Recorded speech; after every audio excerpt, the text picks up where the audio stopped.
Okay, so we have discussed a lot about Israel, the land of Israel, the purpose of Israel, the purpose of the temple, what is the tree of life, what is the tree of knowledge. Now we're going to zoom out of the land of Israel and we're going to talk about nations, their purpose, and what's the ultimate goal of God for the world. This is the ultimate goal.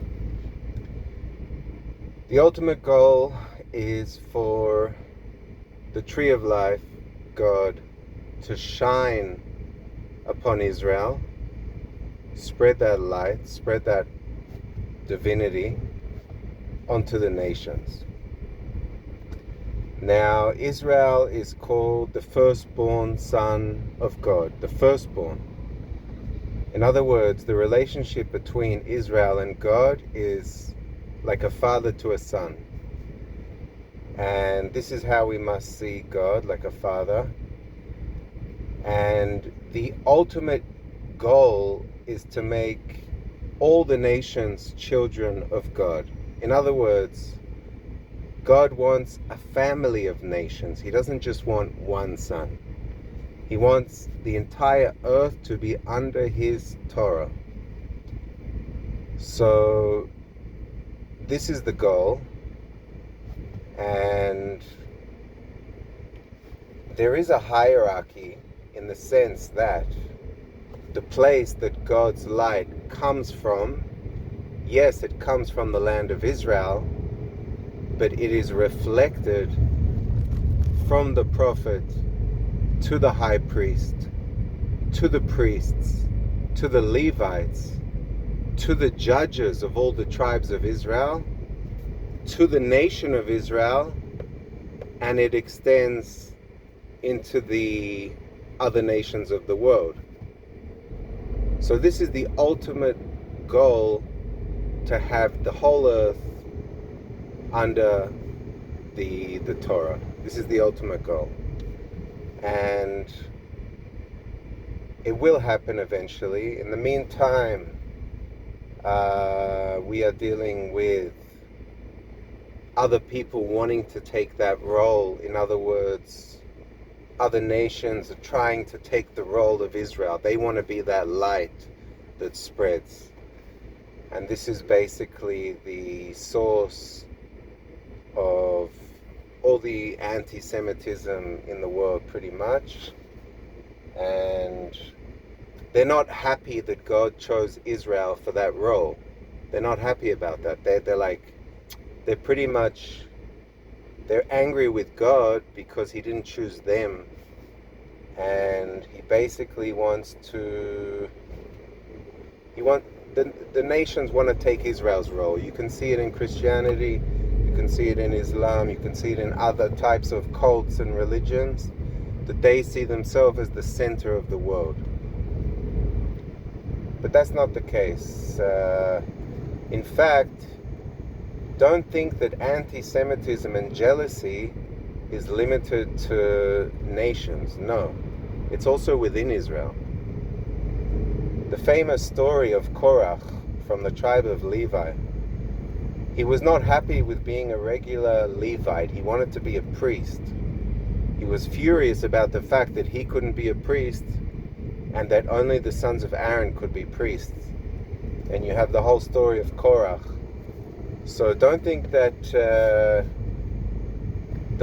jealousy is only limited to the nations. There's a lot of jealousy within Israel. We have the jealousy of the brothers, the jealousy of Joseph. We have the jealousy of the tribe of Levites.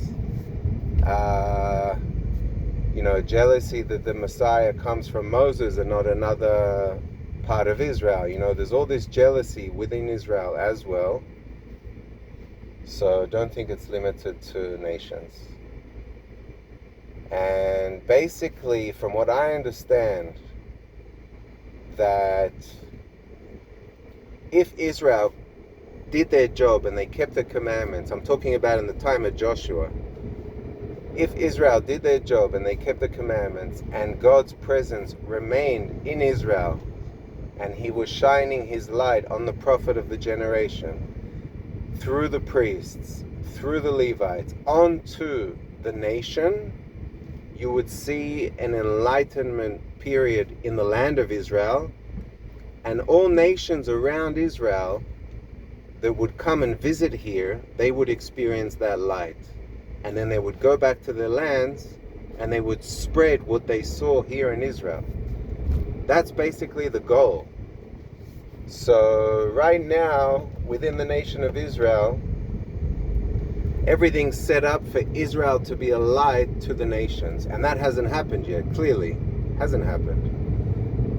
So I foresee, I'm talking about way into the future, when God completes his goal and all the nations accept the Torah 100%, and they want to live by the rules of the Torah, and they want to attach themselves to the tree of life.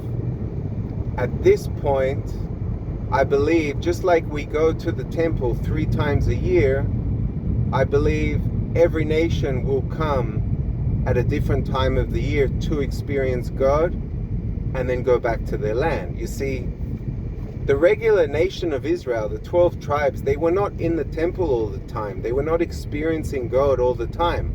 They were living their lives. They were working, taking care of their families like we do all around the earth. And 3 times a year, they would experience God in the temple. And then they would bring that light back to their lives, etc. That's how it was. So the same idea is with the nations. You don't need to live in Israel to experience God all the time. No. You can come, take that light and bring it back to whichever land you came from. And that's exactly how it was within the land of Israel. So that's how I foresee the future of the earth. And of course, the nations cannot accept to be children of Israel, to be children of God, until God has created a light in Israel, in the land of Israel, as the tree of life, which spreads outwards. So that's the ultimate goal. All right.